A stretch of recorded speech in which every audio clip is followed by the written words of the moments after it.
நாங்கள் கிரிவலம் தான் போனோம். நாங்கள் மாதம் மாதம் பார்த்தீங்கன்னா தஞ்சாவூர்லேருந்து வேன் எடுத்துகிட்டு திருவண்ணாமலைக்கு கிரிவலம் போவோம். முதல்ல திருவண்ணாமலைக்கு போன உடனே பூதநாராயண பெருமாளை வணங்கிட்டு அவருக்கு பக்கத்துலேயே பிள்ளையார் இருப்பாங்க, அவங்களையும் வணங்கிடணும்.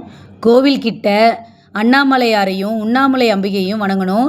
ராஜகோபுரத்தை கையெடுத்து கும்பிட்டுட்டு தான் ஆரம்பிக்கணும்.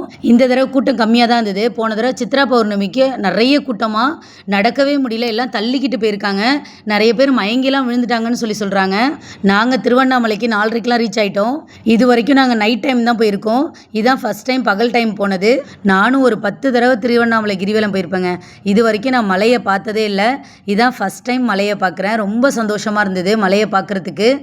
நீங்கள் திருவண்ணாமலை போகணுன்னு ஆசைப்பட்டீங்கன்னா குழந்தைங்களெல்லாம் கூட்டிகிட்டு போகாதீங்க. அவங்களாம் ரொம்ப கஷ்டப்படுறாங்க, நாங்களே பார்த்துருக்கோம். ஏழையின் வேண்டுதல் 7 வருஷம் உண்டு. வளர்ந்த உடனே அவங்களுக்கா ஒரு மெச்சூரிட்டி வந்தோடனே நடந்து வருவாங்க.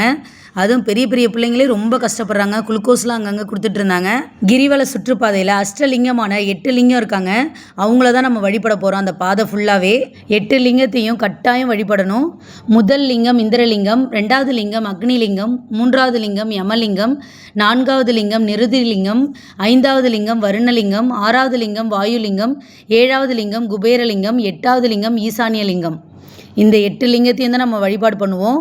அவங்கவுங்க ராசிக்குள்ள லிங்கம்னு இருக்குது. அந்த லிங்கத்துக்கு விளக்கெல்லாம் போட்டு வழிபாடு பண்ணுவாங்க. இந்திரலிங்கம் ரிஷபம் துலாம், அக்னிலிங்கம் சிம்மம், யமலிங்கம் விருச்சகம், நிருதிலிங்கம் மேஷம், வருணலிங்கம் மகரம் கும்பம், வாயுலிங்கம் கடகம், குபேரலிங்கம் தனுசு மீனம், ஈசானியலிங்கம் மிதுனம் கன்னி. நம்ம ராசிக்கு எந்த லிங்கம்னு தெரிஞ்சுக்கிட்டிங்கன்னா அங்கே நீங்கள் போய் விளக்கு போட்டு சாமி கும்பிட்றதுக்கு ஈஸியாக இருக்கும். வழி நெடுக்கு அன்னதானம் கொடுத்துக்கிட்டே இருப்பாங்க. வேணுங்கிறவங்க சாப்பிட்லாம். நான்லாம் எதுவுமே வாங்கி சாப்பிட மாட்டேன்.